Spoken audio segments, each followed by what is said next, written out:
Vous avez réussi l'examen d'entrée? Comment on fait?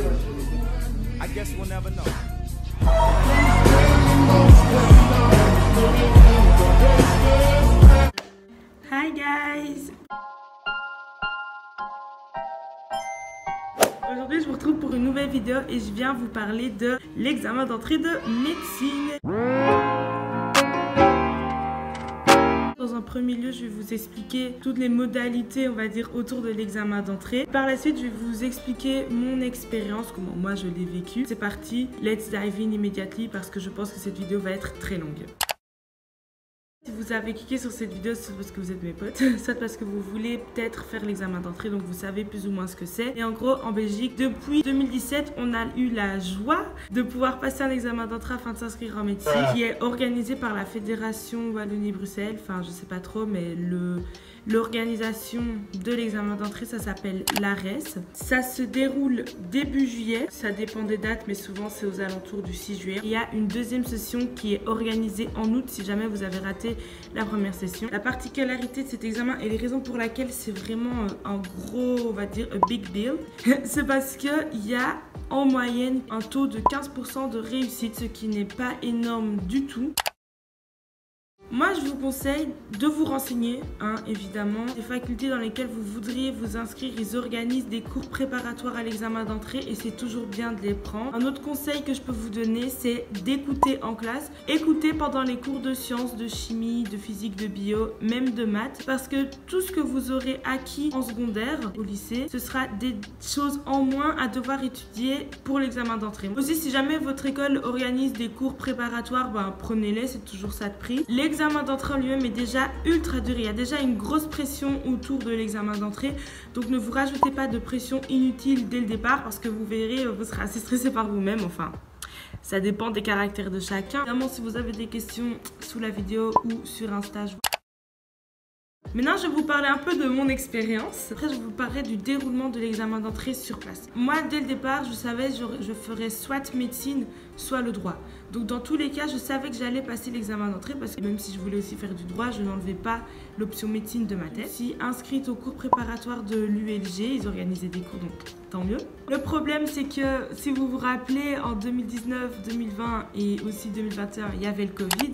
Donc, les cours préparatoires de l'ULG s'organisaient en ligne. Et je ne les suivais pas parce que je ne suis pas du tout assidue. Je me suis retrouvée fin juin à devoir rattraper toutes les leçons que j'avais perdues. Et au final, j'ai vraiment étudié les 2 semaines avant l'examen d'entrée. Chose à ne pas faire parce que j'avais beaucoup de travail en peu de temps et c'était très stressant. Si je m'étais pris plus tôt, j'aurais évité bien des souffrances. Une autre chose qui m'a beaucoup aidé pour me préparer à l'examen d'entrée, c'est les syllabus de Namur. Ils sont ultra complets, je trouve, et c'est une manière encore différente d'aborder les matières. Et il y a beaucoup d'exercices dedans et la clé vraiment, c'est refaire des exercices. Donc si vous pouvez vous les procurer, c'est bien. Aussi, j'ai une prof, Madame Godenir, qui était ultra investie pour nous. Elle était ultra motivante, elle nous donnait plein d'espoir. Les encouragements, ils m'ont beaucoup aidé à prendre confiance en moi face à l'examen parce que, comme je vous l'ai dit, ça peut être très stressant et des fois démoralisant de voir à quel point il peut être dit difficile. Je vais essayer de vous glisser quelques images de moi en train de me préparer pour l'examen d'entrée. C'est parti. 1, 2, 3. Moi, je vis d'amour et de danse, je vis comme si j'étais en vacances. Demain, j'ai mon premier cours préparatoire pour l'examen d'entrée de médecine. Vous déplacez, vous avez bien conscience que par un déplacement, vous pouvez...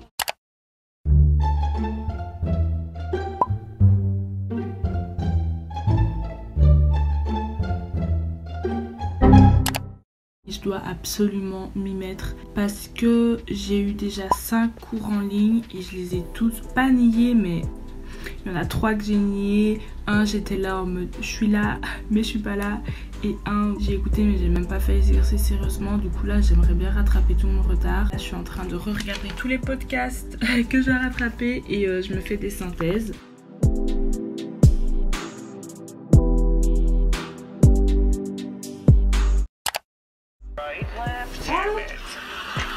Je le vis comme si j'étais éternelle, comme si...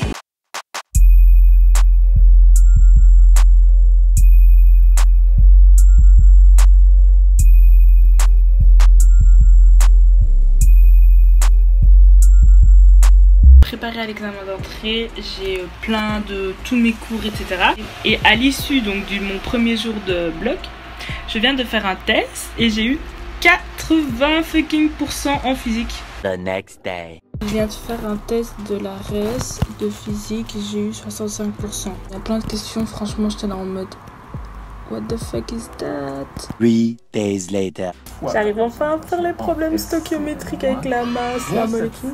Et ce soir, Inch'Allah, je fais un test au hasard de chimie pour voir où j'en suis. Je vais avoir plus de 70%, Inch'Allah, mais ça m'étonne. Voilà. On est à une semaine avant l'examen d'entrée, on lit ma tête. J'ai fait un examen blanc en maths et on va voir tout de suite mes résultats en direct. Oh, 9 sur 15. Oh my god. Même les questions, j'étais sûre de moi, j'ai eu faux. Je viens de faire le test de e-campus en maths, sur le test ultime. Oh, c'est une blague. C'est une blague, wesh. Attends, 55 sur 75, en fait, c'est beaucoup, non? Bon. The next day. Oh my god les gars, je viens de faire un test éthique, communication, empathie. J'ai eu tout juste. Je suis trop refaite, ouais. Les gars, on est la veille au soir, donc je vais dormir là. Je fais un test de bio, regardez j'ai combien. Bien raté demain. Ça y est, les dés sont jetés. Je m'apprête à éteindre l'ordi et relire mes synthèses qui sont juste là-bas. Et puis je vais dormir. Et demain c'est l'examen. Je suis tellement pas prête, c'est abusé. On se retrouve demain pour l'examen. Je pourrais évidemment pas vous filmer.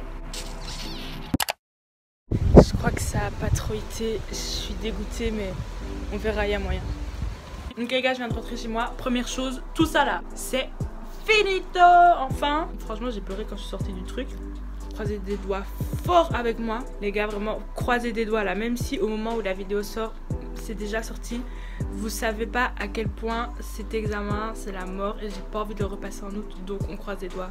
Mais je sens que on se retrouve dans un mois à réétudier la cellule genre. Vous avez réussi l'examen d'entrée? Les conditions d'examen sur place, moi personnellement je les trouve ultra stressantes et c'est ce qui à un moment donné aurait pu me porter préjudice. Donc ne paniquez pas, essayez de rester le plus serein possible. Si vous êtes en état de stress, moi je sais à un moment donné genre je sentais genre mes joues qui chauffaient. Genre moi quand je stresse j'ai mes joues qui chauffent. Bref, et genre vraiment genre j'ai commencé à fermer les yeux, à respirer, genre limite à rentrer en méditation. Bon, pas vraiment puisque j'étais dans la salle de classe de cours devant mon examen de maths et que je stressais, mais je me suis pris quand même un temps pour me calmer et me poser parce que vous n'avez pas le droit à l'erreur. Une faute de calcul, ça peut vous coûter votre place, donc essayez d'être le plus serein possible. En plus de vous exercer à la matière, vous exercez aussi à gérer votre vous-même et à pouvoir passer l'examen d'entrée le plus sereinement possible. Aussi, il y a une stratégie des points à mettre en place à coefficient négatif. C'est-à-dire que ça ne sert à rien de répondre à plein de questions si dans le tas, il y en a 5 pour lesquelles vous n'êtes pas sûr. Moi, je vous conseille, vu que vous devez avoir minimum 9 sur 20, d'essayer de viser le 10 sur 20. Vous pouvez si vous êtes un peu des fifous, mais ne visez pas les 20 sur 20. Et de répondre sur 15 questions à 10 questions en étant ultra sûr. Et puis de vous rajouter 1 ou 2 questions de doute. Comme ça, vous avez droit à 3 erreurs, ce qui est quand même beaucoup. Enfin, et ce qui a en tout cas pour moi payé. Il y aura de toute manière des questions auxquelles vous ne pourrez pas répondre, mais le moins il y a de questions pour lesquelles vous êtes surpris, le mieux ça ira. Et pour ça, je vous conseille de refaire plein d'anciens examens, de vous exercer. Il y a aussi sur le site de l'ARES d'anciens examens d'entrée qui sont mis à votre disposition, donc faites-les. Demandez autour de vous à des gens qui ont déjà réussi l'examen d'entrée, s'ils n'ont pas des livres, des astuces, des conseils. Moi franchement, ce qui m'a beaucoup aidé, c'est d'avoir l'expérience de personnes qui ont passé l'examen. J'ai pioché, on va dire, de leur expérience, de peut-être leurs erreurs, de ce qui ont marché pour eux, et j'ai essayé de le mixer pour que ça marche pour moi. Prenez-vous assez à l'avance, mettez des choses en place assez rapidement, même si au final vous ne les suivez pas, au moins vous n'arrivez pas 2 semaines avant l'examen en ne sachant rien. Donc je vous redis par rapport à moi, même si 2 semaines avant l'examen je n'avais rien revu, je savais déjà ce que je devais faire pour me préparer, donc même si je ne l'avais pas fait, je savais par où commencer au moment où je me mettais au travail, donc j'avais ça de temps perdu en moins. Même s'il y avait plein de matières pour lesquelles je n'avais aucune idée de comment résoudre les exercices. Je suis arrivée là en me disant Macha, tu vas d'être ça, Macha, t'es trop forte, Macha, l'examen d'entrée c'est tout finger in the nose. Dans ma tête, j'étais comme ça. Mais j'essayais de paraître le plus sereine comme ça. Quand j'arrivais face à des exercices, tellement j'ai été matrixée en me disant Macha, tu connais, et ben ça m'a rassurée en fait. C'est vraiment la phrase fake it until you make it. Genre ça m'a vraiment aidé. Genre c'est bête mais voilà, moi ça m'a aidé. Je peux, si ça vous intéresse, faire une autre vidéo sur l'examen d'entrée où je parle mieux et de choses plus concrètes. N'hésitez pas à partager aussi cette vidéo à des personnes qui aimeraient passer l'examen d'entrée en Belgique et qui savent pas trop comment s'y prendre, par où commencer. Je sais en tout cas que moi quand j'étais dans la position, ça m'a beaucoup frustrée de ne pas trouver de vidéo sur l'examen d'entrée. Donc peut-être que celle-ci pourrait aider d'autres personnes. J'espère que cette vidéo aura pu vous aider et aura pu aussi vous donner confiance par rapport à l'examen. Pour moi, tout le monde peut réussir l'examen d'entrée, il faut juste la volonté, l'énergie, la motivation, un petit peu de chance aussi et beaucoup de préparation, mais I know that you're gonna make it, guys. C'est tout pour cette vidéo, j'espère qu'elle vous aura plu. Désolée si c'était un peu brouillon, j'ai essayé d'être le plus complète possible. On se dit à la prochaine pour une nouvelle vidéo. Bye guys!